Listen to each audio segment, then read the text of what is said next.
moi, je devais me situer dans mon histoire à moi avec la mondialisation, c'est d'abord une immense famille avec des sœurs dans tous les continents. Donc, pour moi, le monde était, même si j'étais dans cette petite ville de Beaune en province, complètement mondialisée dans le bon sens du terme. Et en plus d'une famille de vignerons et de négociants en vin qui globalisait par définition depuis toujours. J'ai toujours vu chez moi des gens de tous les pays venant, quémandant l'achat de vin Latour. Et donc, parlant de tous ces autres pays, où mes sœurs étaient mariées et envoyaient des nouvelles. Donc, pour moi, le monde, j'ai toujours une vision très positive et de ce mondialisation. Et en plus, pour moi, le monde, en bon moderniste, baby boomer que je suis, c'était l'Amérique, c'était le futur, c'était l'extension géographique et mentale, morale, scientifique, etc. Ça a été l'horizon dans lequel j'ai été. Et en plus, dans la période où j'étais en Afrique, découvrant la colonisation, même pas post-coloniale, c'était vraiment la colonisation dans les années 77.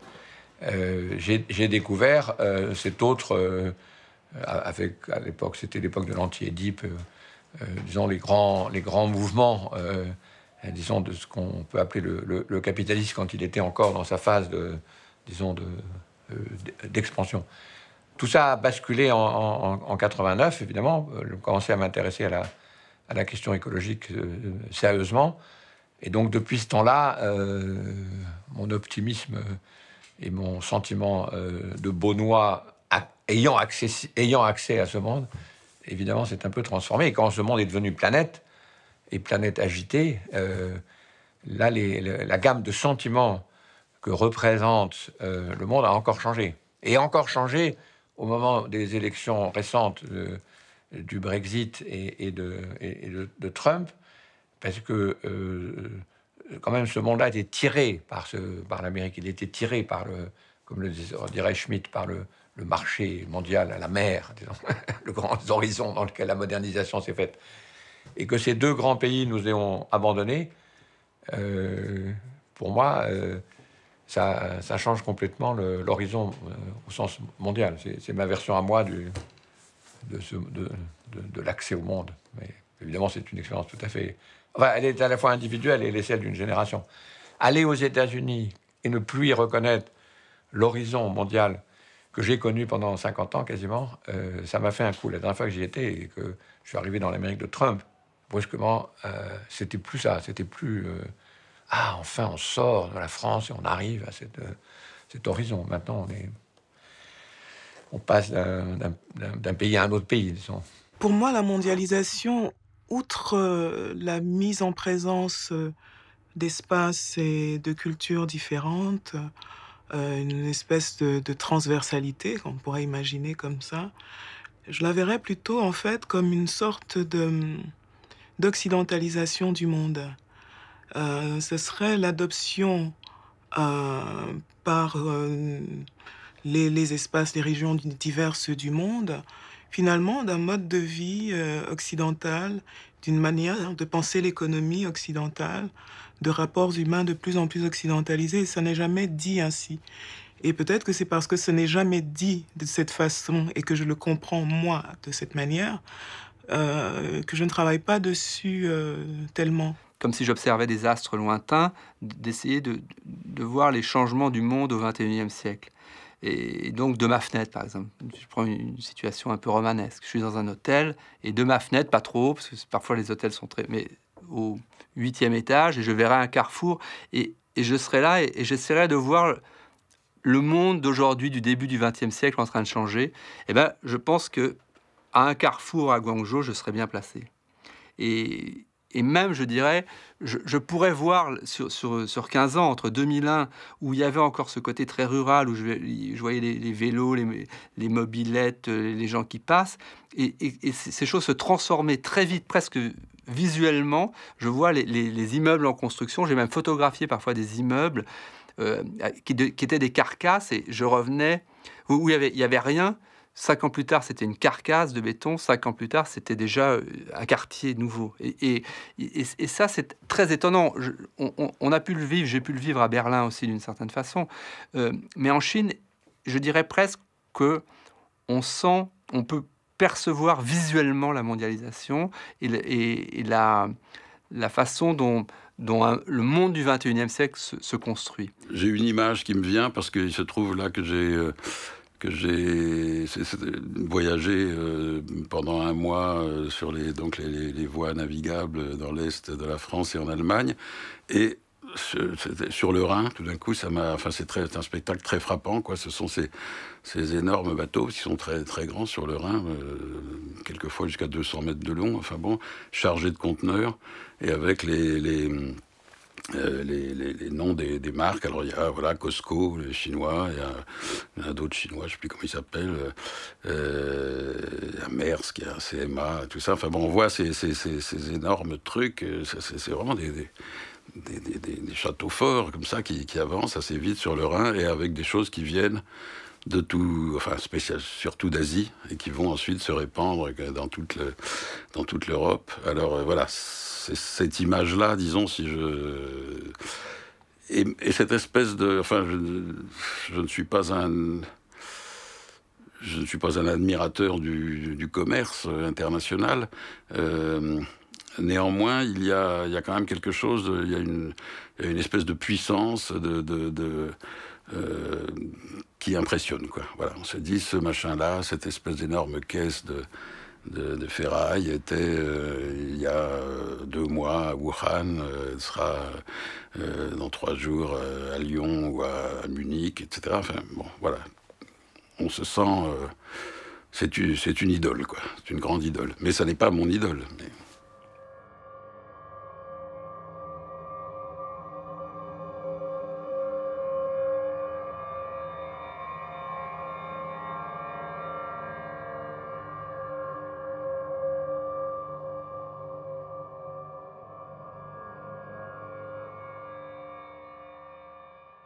C'est en 79, l'arrivée de Khomeini en Iran, où brusquement, mondialisation, cette fois-ci associée à la notion d'horizon de la modernisation inévitable, disons, s'est brusquement transformée en tout à fait autre chose. Donc, une des couches de mondialisation qui était associée à la modernisation, où mondialisation et modernisation étaient presque synonymes, là, les couches se sont distinguées.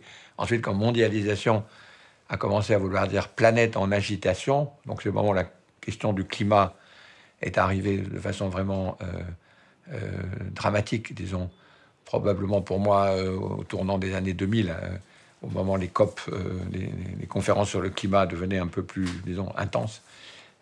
Ça, c'est encore une autre modification. Et au moment encore peut-être plus récemment, quand on commence à s'apercevoir que la mondialisation plus devient la mondialisation moins, c'est-à-dire que mondialisation devient une provincialisation de l'ensemble de la planète à partir de toutes petites provinces, finalement, ou de toutes petites visions extraordinairement étroites de ce que c'est que l'économie, de ce que c'est que la psychologie, de ce que c'est que l'État, etc. Ça, je dirais que c'est plus récent, dans les années, je ne sais pas, 2010. La mondialisation, pour être comprise, exige absolument la mobilisation de 3 sciences sociales. L'histoire, pour savoir d'où on vient et comment sont constitués les rapports entre de puissance ou d'impuissance au niveau mondial. L'anthropologie, parce qu'on va sur le terrain pendant des années, des mois, et on voit les mécanismes de l'intérieur et on entend les gens s'auto-définir, et pas par des questionnaires comme les sociologues avec questions ouvertes et tout. On est là pendant longtemps, on comprend le mécanisme intérieur des gens. Et puis l'économie, parce que il n'y a pas de société petite ou grande qui peut survivre maintenant sans l'économie de marché. Donc, en fait, la mondialisation, pour être traitée, implique la combinaison de au moins 3 sciences sociales fondamentales, quoi. Je trouve gênant que la communauté académique se soit approprié ce terme de mondialisation sans aucune distance critique, puisque c'est un terme qui a émergé de manière très officielle à la fin des années 70 pour remplacer la notion de développement. Et ça a été un moyen de réclamer l'ouverture des frontières à la circulation des biens et des services à partir de ce moment-là.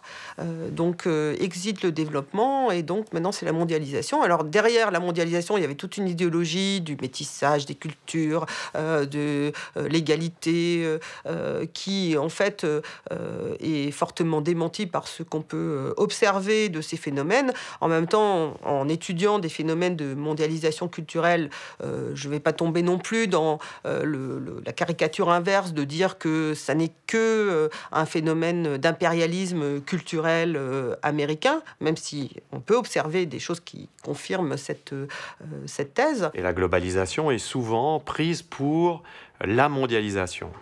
Je crois qu'il faut séparer les deux. La globalisation doit être réservée pour parler de la mise en système à l'échelle terrestre des systèmes de production économique et des systèmes de distribution des valeurs produites.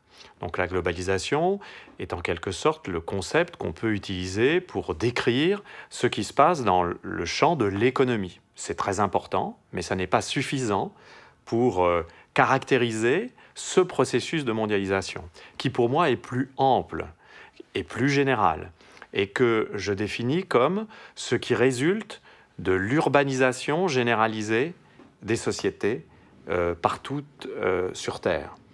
Par urbanisation généralisée, j'entends que toutes les sociétés sont désormais concernées par l'apparition d'un nouveau genre de vie, qui est le genre de vie urbain, qui vient bouleverser les individus, bouleverser les groupes sociaux, bouleverser les cultures, l'économie, les systèmes politiques, les médiations intellectuelles, et que sais-je encore. Donc, cette urbanisation généralisée est le processus qui, en quelque sorte, englobe la globalisation, et c'est de cette urbanisation généralisée que résulte le monde. La mondialisation, pour moi, c'est un terme trop générique, trop général, trop la mondialisation. Il y a toujours eu la mondialisation, certaines manières de la mondialisation. Alors, ça c'était pas le mot, disons, le concept que fonctionnait pour moi. Il me semble que beaucoup de gens, quand ils utilisaient le terme mondialisation, ça voulait dire, c'est pas dans le national, c'est dire, c'est pas possible comme ça, n'est-ce pas? Parce que alors j'ai vraiment voulu découvrir comment la mondialisation se construit, se manifeste et se rend aussi invisible à l'intérieur de grands systèmes nationaux. La mondialisation donne aux individus des capacités supplémentaires d'être individus. Et c'est pas sûr que beaucoup de sociétés aiment ça. Parce que l'individualisme, ça détruit une partie des solidarités. Hein. Chez nous, on ne sert pas la société. On se sert de la société pour réussir. Allez dans beaucoup de sociétés, vous servez d'abord la société en devenant chaman et tout, etc.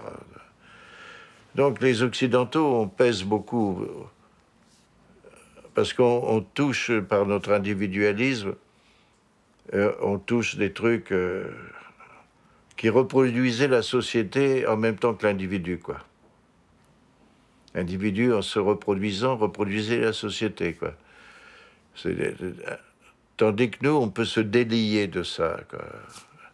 Et indépendamment de l'Occident, maintenant, la puissance de la technologie, tout ça, va permettre ce mouvement d'individualisation de l'individu, quoi.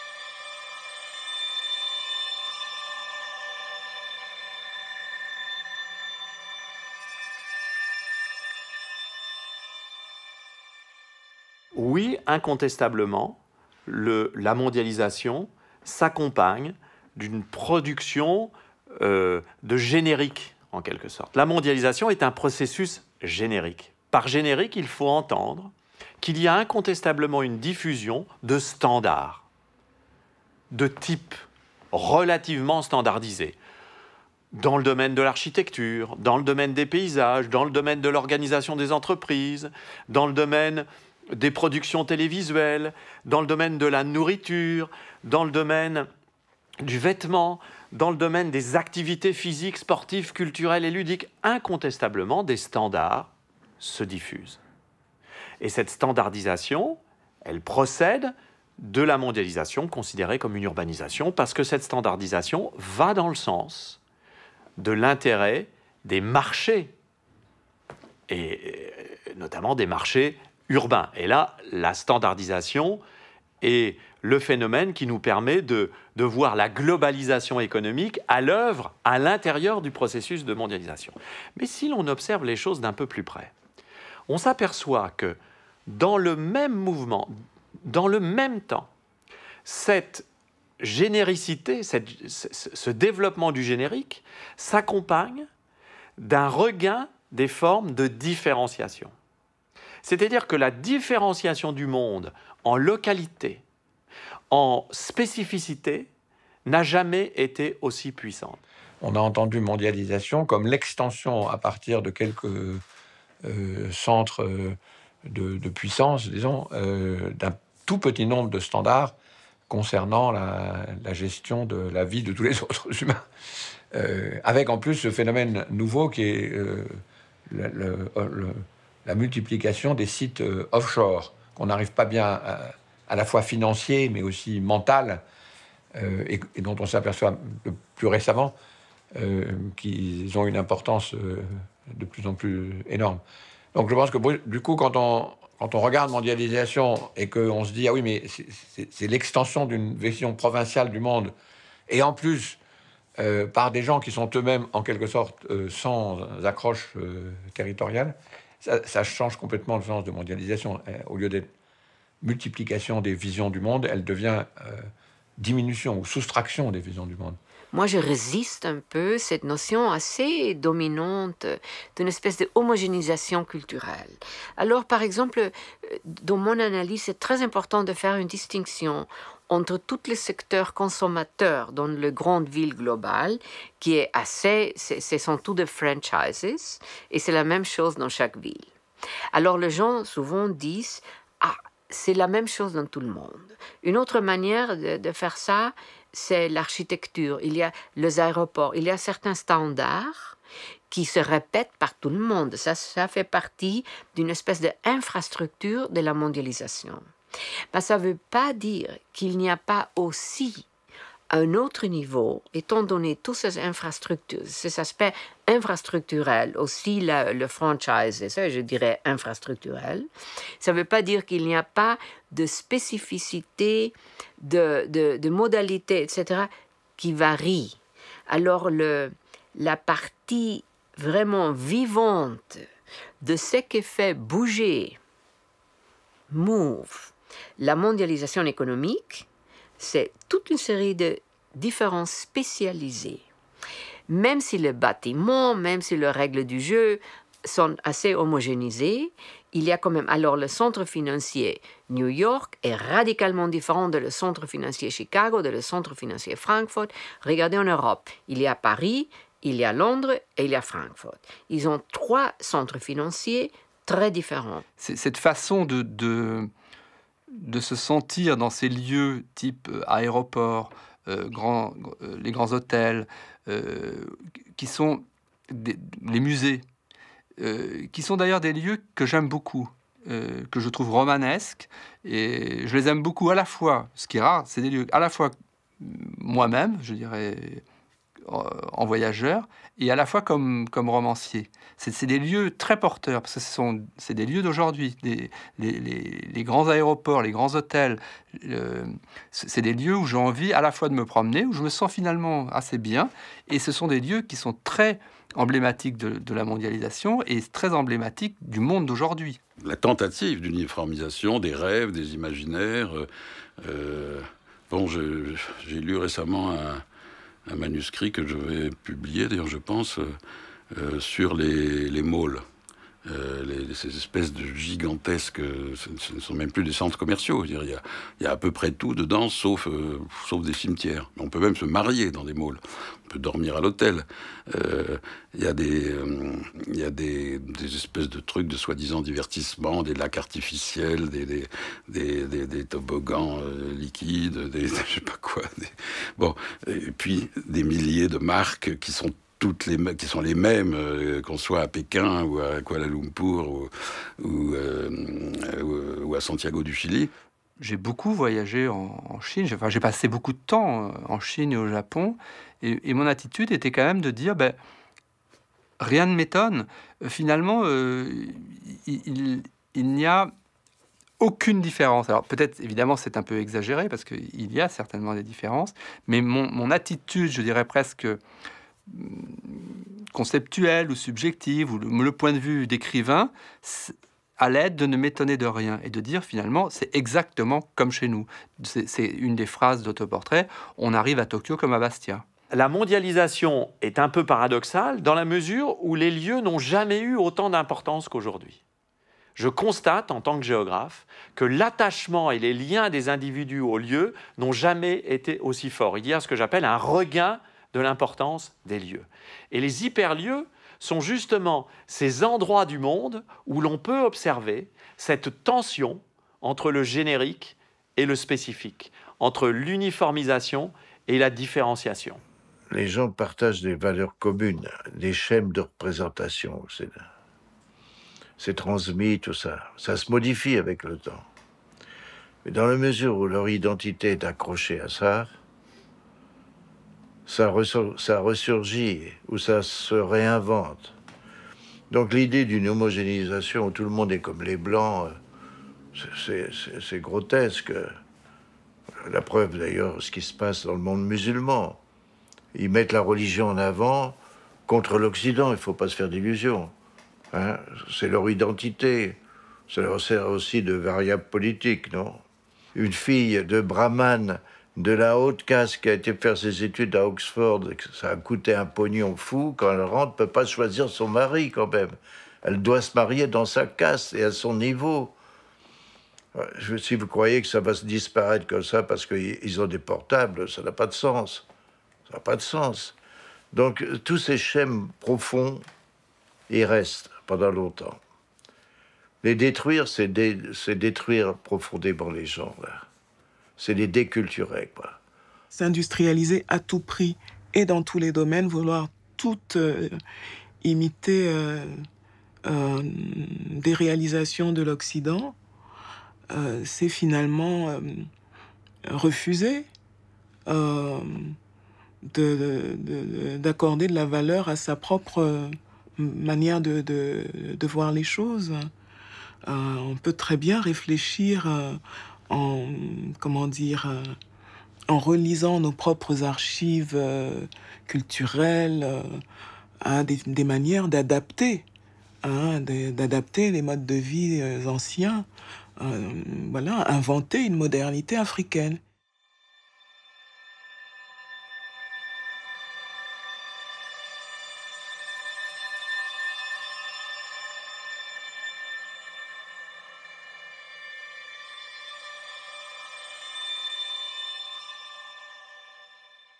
Il y a maintenant des artistes qui ont rompu avec la tradition de peinture chinoise, etc. Et ils se disent, on n'est pas des peintres chinois, on est des peintres internationaux, quoi. Donc on fait que...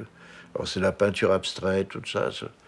C'était pas le cas chez eux autrefois. Donc je dis pas que c'est une imitation de l'Occident. Mais c'est une libération par rapport à des contraintes culturelles qu'ils avaient avant, quoi. Eh ben, c'est bien. Nous aussi, on a emprunté, paraît-il, les estampes japonaises ont influencé Van Gogh ou d'autres, etc. Quand c'est arrivé chez nous, on a pris des trucs. Donc, il y a des éléments d'une culture mondiale partagée. Il y a de ces choses, vous savez, qui sont vraiment une innovation. Le globish. que tous les gens parlent un peu de ça, et vraiment on va par le monde, et il y a des éléments des autres langues aussi, il y a aussi l'anglais un peu dominant peut-être, mais c'est pas seulement l'anglais, et c'est un anglais aussi qui c'est un peu réinventé comme anglais, n'est-ce pas? Alors il y a beaucoup de standardisation dans cette mondialisation, mais quand même il y a aussi, et c'est ça que dans une certaine manière, je voulais récupérer quand je parlais de la ville globale, c'est que la ville a sa spécificité. C'est absolument incroyable. Enfin, on ne mesure pas la rapidité Je suis désolé d'employer des mots comme invasion, enfin disons d'imposition des mots anglais qui remplacent, enfin des mots anglais, des mots de langue globale, de l'anglobiche, qui remplacent des mots qui existent en français, ou qui aussi bloquent la capacité d'invention du français. Bon, quand on dit prime time, ben on va pas trouver un autre mot pour on n'invente plus des mots en français. J'aime beaucoup la langue anglaise canonique. J'aime l'anglais de Shakespeare, j'aime l'anglais de Henry James.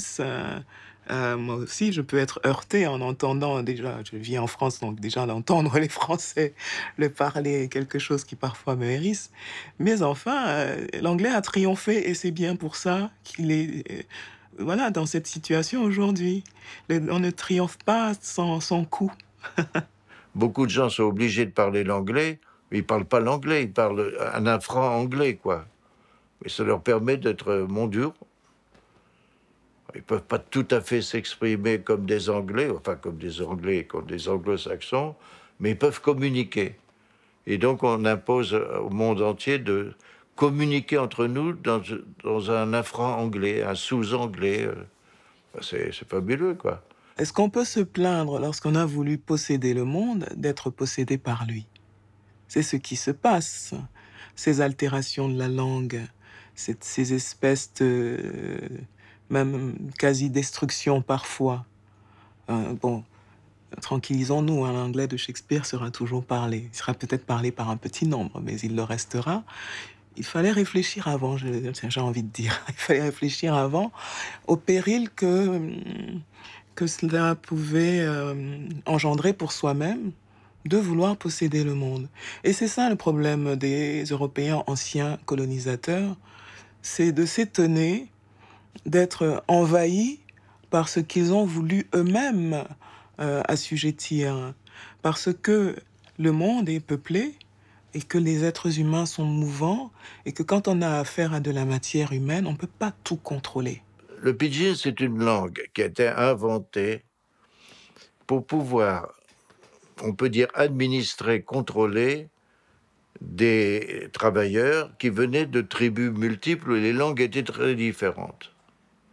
Donc, par exemple, le pidgin de mélanésien, c'est un mélange d'anglais broken English, de javanais, d'espagnol, etc.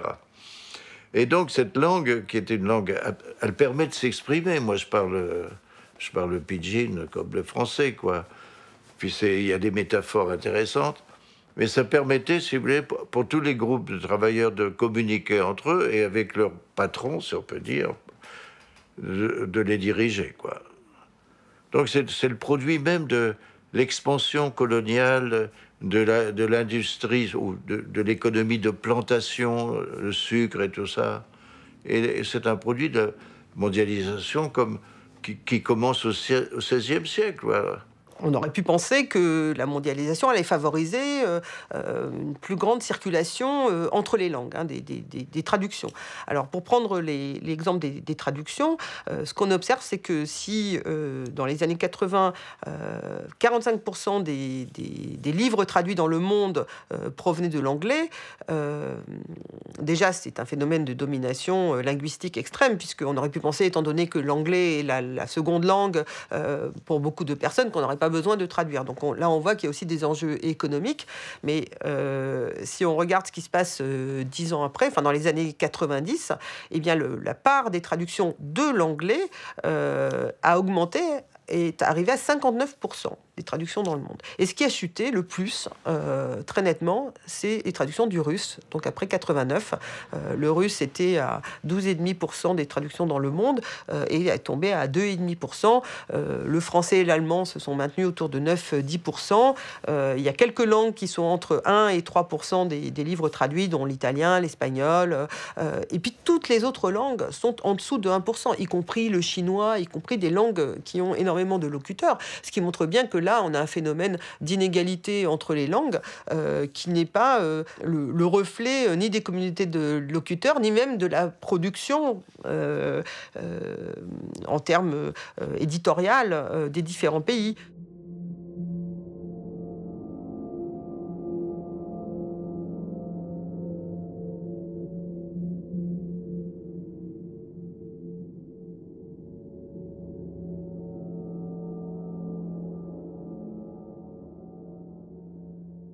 Que font les autres tenants de la mondialisation devant la transformation du monde en planète. Et par monde en planète, je veux dire monde devenu planète écologique, qui n'est pas du tout la même chose que la planète cartographique dans laquelle on était avant. Une des solutions, on les connaît, ces deux solutions. Il y en a une qui est offshore, c'est-à-dire se cacher au fond dans un espace qui s'appelle assez justement un paradis fiscal ou autre. Et maintenant, on commence à en avoir la géographie de cette espèce de carte du tendre. On commence à savoir combien de millions de gens il y a, combien de milliards il y a, où est-ce qu'ils sont, comment est-ce qu'ils sont servis, etc. Donc, il commence à avoir une géographie, ce qui est très important, de l'offshoring. Et puis, il y a cet autre futurisme exacerbé, qui est une espèce de version extrême du modernisme, mais sans qu'on croie une seconde à sa réalité, qui est de dire, les gars, on vous abandonne et nous, on va sur Mars, ou bien on se télédécharge dans les ordinateurs, on va devenir puce, ou on va devenir information, ou on va devenir ADN, en gros. C'est les trois, donc c'est toutes les bêtises qu'on entend constamment sur la robotisation, l'intelligence artificielle, l'espace, etc. Mais l'espace, quand moi j'étais petit, l'espace c'était là où on allait aller tous, les 2 ou 3 milliards qui existaient à l'époque. Maintenant, quand on parle de Mars, c'est pour envoyer quelques touristes ou quelques militaires ou quelques milliardaires, mais ça ne concerne plus l'horizon. C'est plus l'horizon des 8 ou 9 milliards de terriens. Donc c'est une modernisation sinistre, en fait. C'est une fuite. J'ai 83 ans maintenant. Hein. Qu'est-ce que j'ai vu? La fin de l'hégémonie mondiale de l'Occident. C'est-à-dire, on va avoir plusieurs hégémones, la Chine, l'Europe, si elle est capable d'agir en commun, mais enfin, passons. Il y a la puissance. Et donc, l'Amérique, moi, j'ai vu au fur et à mesure, elle reste la puissance militaire, la puissance financière et technologique. Mais l'exportation maintenant des valeurs de l'Occident, beaucoup de peuples refusent l'individualisme, etc. Et la mondialisation actuelle correspond à la lutte de pouvoir entre les États-Unis et la Chine, point. Enfin, c'est les deux acteurs de la mondialisation sont les États-Unis et la Chine. Et il n'est pas certain qui l'emportera, ça n'est pas écrit, mais enfin, je pense que finalement le monde sera chinois. Bon, et que cette unification du monde se fera sous pavillon chinois. Ce qui veut dire aussi que je ne suis pas très optimiste sur les chances dans laquelle beaucoup espèrent d'extension de la démocratie dans le monde. Bien sûr qu'on peut démondialiser. En fait, on peut tout faire. Simplement, cela requiert de la part des personnes qui entreprendraient cela, et j'espère qu'elle pourrait venir des Suds, pas seulement d'Afrique, mais de tous les Suds, d'affirmer, pour le bien de l'Occident lui-même, hein, aussi, d'autres façons de penser le monde.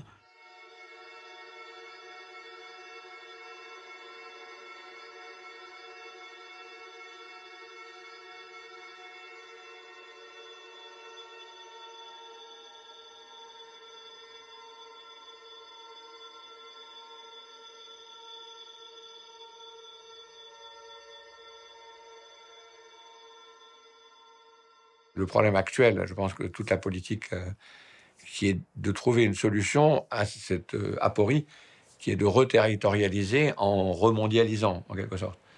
Reterritorialiser, puisque la mondialisation moins est maintenant ce que tout le monde fuit en essayant de revenir à des... reterritorialiser aussi pour éviter les gens qui sont hors sol et offshore, et en même temps, évidemment, remondialiser, puisqu'il ne s'agit pas de retomber dans le petit précaré ou dans le petit lopin de terre des appartenances qui, en attendant, ont été naturellement complètement laminées, dispersées, bouleversées, détruites, etc. Donc ces deux mouvements-là de relocalisation et de remondialisation, elles ne tiennent pas dans l'ancien thème de globalisation au sens, disons, qui a été celui des années de 70 à 2000, disons.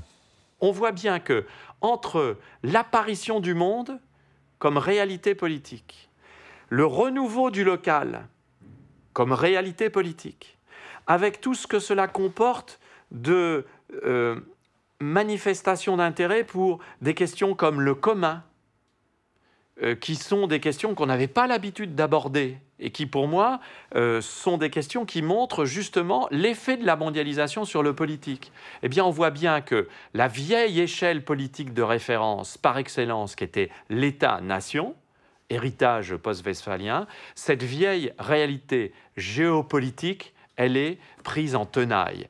Et ça n'est pas un hasard si finalement tous les souverainismes et tous les nationalismes tentent de réagir, mais cette réaction ne doit pas nous leurrer. Cette réaction est plutôt celle de l'animal blessé à mort. Je crois que les classes politiques sont très responsables, qu'ils n'ont pas développé un discours qui explique, regardez, tout ça s'est passé. C'est pas les gens, c'est pas ces migrés, c'est pas ces étrangers qui ont détruit. C'est notre entreprises qui ont détruit votre manière de vivre, de gagner une vie, etc.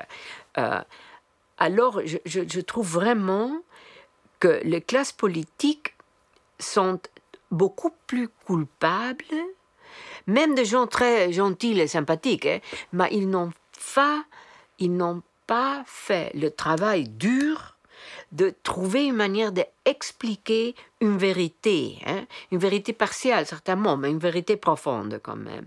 Les entreprises sont devenues d'une complexité beaucoup plus grande que l'antérieurement, et les classes politiques n'ont pas cherché de comprendre. Alors ils disent « Ah non, il faut les laisser pour les experts ». Et les experts sont les gens des grandes entreprises. Alors, les cas des États-Unis, les cas de l'Angleterre sont très extrêmes, hein. Il y a peut-être en France, c'est un peu mieux, mais je ne sais pas. La montée en puissance d'un grand nombre de discours pessimistes, voire franchement catastrophistes, autour de la mondialisation, de sa réalité, et des discours qui mettent systématiquement en question le bénéfice de la mondialisation, soit pour quelques-uns des êtres humains en société, soit même pour l'ensemble des sociétés emportées dans ce mouvement de mondialisation, considéré par certains comme un mouvement funeste. Alors, on peut peut-être séparer deux types de discours pessimistes. Il y a d'abord ce que j'appellerais vraiment les discours qui participent d'une imagination catastrophiste de la mondialisation contemporaine. Ces discours qui se teintent parfois presque de millénarisme dans une certaine mesure, c'est-à-dire des discours qui nous promettent la catastrophe, c'est-à-dire la fin de l'habitabilité de la planète. Peut-être même, dans certains cas, la fin de l'expérience humaine. Et il est frappant de voir comment, par exemple, dans le cinéma, dans la littérature, on voit se multiplier non plus les films catastrophes, comme dans les années 70-80, qui concernaient une tour infernale, un bateau en perdition, mais véritablement le genre apocalyptique, voire post-apocalyptique. Le jour d'après l'apocalypse, que va-t-il se passer? On le voit également dans les littératures, les jeux vidéo, que sais-je encore, le théâtre, que sais-je encore, l'art contemporain. Et puis il y a une deuxième famille de discours critiques par rapport à la mondialisation, qui serait plutôt là une famille d'un autre ordre, même si les deux peuvent se croiser, c'est-à-dire tous ceux qui estiment que la mondialisation brise, détruit les identités culturelles et les identités nationales. C'est-à-dire cette fois-ci une critique de la mondialisation en tant qu'elle serait soit et ou un vecteur d'appauvrissement d'un certain nombre de sociétés. Donc ça, c'est souvent les discours qui sont portés par les partis politiques européens ou américains du Nord qui ont l'impression de voir la position des sociétés européennes devenir finalement moins dominante qu'elle n'était, mais aussi des discours qui viennent dire que la mondialisation menace les cultures enracinées. Alors, qu'est-ce qu'on fait? On parle de gens modestes, pauvres, et dit « Ah, ils sont devenus de nationalistes, ils sont tellement stupides, ils l'ont pas... » Non, c'est aussi là, les grandes entreprises, la ignorance volontaire de classe politique et une citoyenneté comme ça, qui est aussi devenue un peu superficielle, n'est-ce pas? La notion de vraiment comprendre, mais quel est ce système politique dans lequel j'habite? Je préfère faire la musique, faire les vidéos, faire la... Alors, vous savez, c'est une combinaison très mauvaise.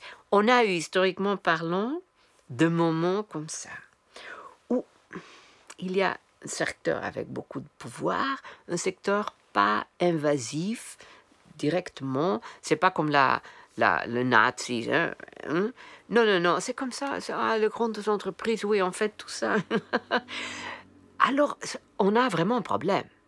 Et de là peut sortir des choses très, très mauvaises, encore plus mauvaises. On pense que, pour moi, Trump, aux États-Unis, ça commence déjà avec le Clintons, hein, et peut-être avant.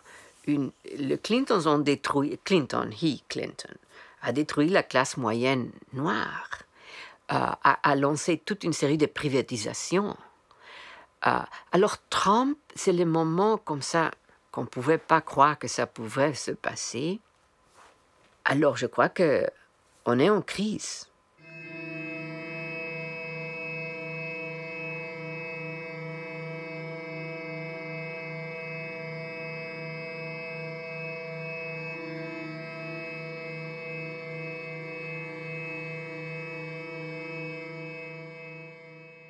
Mais moi, ce que j'observais depuis 30 ans, c'est qu'au fur et à mesure que le capitalisme se développait, les gens s'opposaient à l'Occident.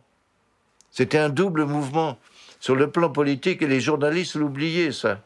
Sur le plan politique, les gens ne voulaient pas s'occidentaliser sur le plan culturel et politique.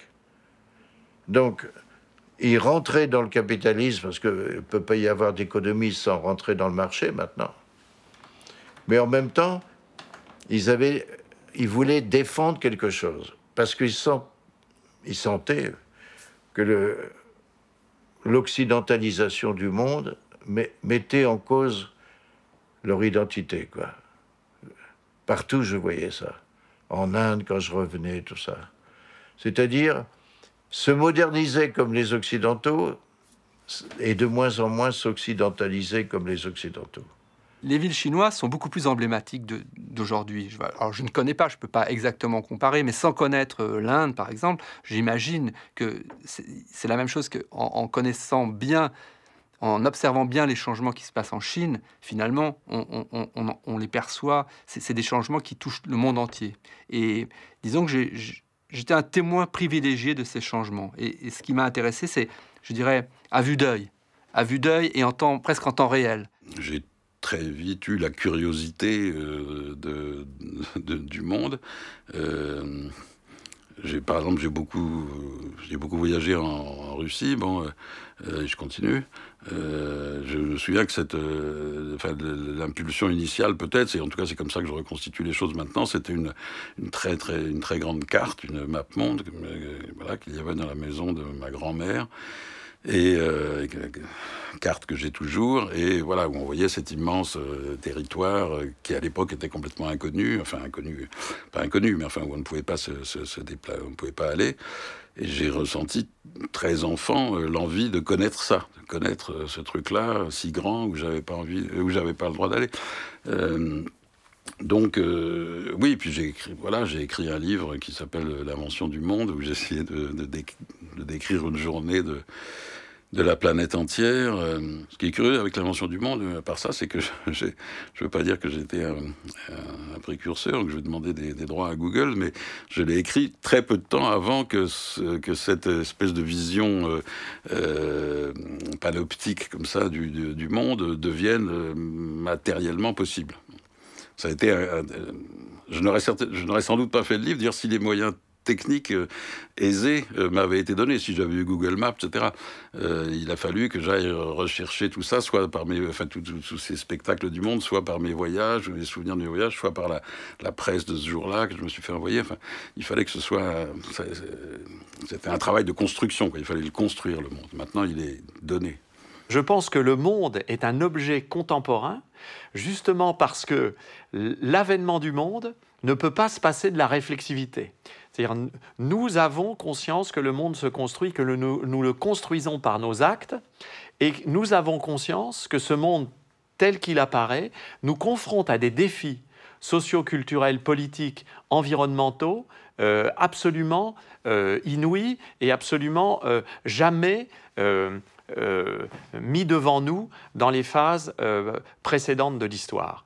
Et je crois que l'on pourrait donc dire que la caractéristique du monde, c'est aussi que c'est ce moment réflexif des sociétés humaines qui prennent conscience qu'elles construisent le monde et qu'à mesure qu'elles le construisent, elles bouleversent ces sociétés, leurs conditions d'existence.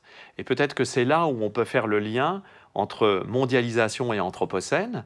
J'ai l'impression que c'est justement là où se situe la jonction, dans la mesure où je considère que l'entrée dans l'anthropocène, c'est surtout quelque chose qui est caractéristique d'un moment réflexif dans l'histoire humaine. Nous prenons conscience que nous bouleversons les équilibres sociaux, les équilibres environnementaux de telle sorte que plus rien ne sera comme avant.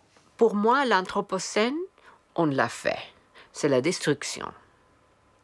Maintenant, il y a une nouvelle moment et on n'a pas un terme pour cette nouvelle moment.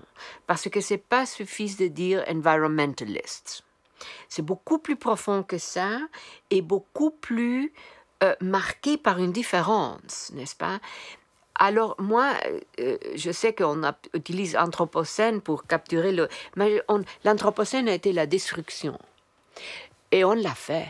On continue à le faire. Mais on le fait encore parce qu'on a hérité, inherited, ces pratiques mauvaises et les effets mauvais. Ce qui m'intéresse dans l'anthropocène, c'est l'idée que les êtres humains en société sont devenus tellement puissants, tellement intervenants dans les systèmes biophysiques, qu'ils en viennent à forcer ces systèmes biophysiques, à provoquer la réaction de ces systèmes biophysiques, et que les êtres humains deviennent des intervenants directs dans l'évolution des systèmes biophysiques planétaires à un niveau d'ampleur qu'on n'avait jamais connu jusqu'à présent. Et ce que je trouve donc intéressant dans l'anthropocène, c'est que grâce à cette notion et à cette imagination, on pourrait dire que, dans une certaine mesure, la planète Terre fait retour dans les débats scientifiques et dans les débats de société et dans les débats politiques. S'agissant de l'ère de l'Anthropocène, dans laquelle donc nous serions entrés, il y a encore des débats pour dire que voilà, les chercheurs occidentaux sont tellement imbus d'eux-mêmes qu'ils s'imaginent déjà être entrés dans une nouvelle ère géologique alors que les choses seraient plus compliquées que ça. Je ne sais pas si nous sommes entrés dans cette ère. Ce que je sais, c'est que nous voyons autour de nous, nous sentons, par exemple, le climat changer, et que donc quelque chose doit être en train de se passer. Mais c'est cette conscience que nous aurions tous, en quelque sorte, d'être dans le même bateau, une planète en péril, je pense qu'elle est lointaine pour ceux qui ont d'autres urgences véritablement au quotidien. L'histoire est fondamentale. Et on n'apprend pas assez d'histoire, et d'histoire critique. Même moi, quand j'étais... Qu'est-ce qu'on a appris à l'école, moi? Pourtant, j'ai fait des belles études et tout ça. La France, l'Italie, l'Espagne, peu sur l'Allemagne, rien sur la Suède, à peine sur la Russie, puis le reste, le Taj Mahal comme photos qu'on peut trouver dans les agences de voyage de Taj Mahal, dans le manuel de géographie. C'est quoi ça? Les jeunes ne peuvent pas comprendre ce qui se passe dans le monde. Ils n'ont pas d'histoire du monde. Il n'y a pas d'histoire critique ensuite, de nous-mêmes. Parce qu'une histoire de l'Occident, ça doit être une histoire critique de l'Occident, par l'Occident lui-même. Alors donc, on a des vrais problèmes. Vous savez, c'est pour le 21e siècle, pour les jeunes qui vont vivre dans un monde où l'hégémonie occidentale va être entamée profondément, ça va être compliqué.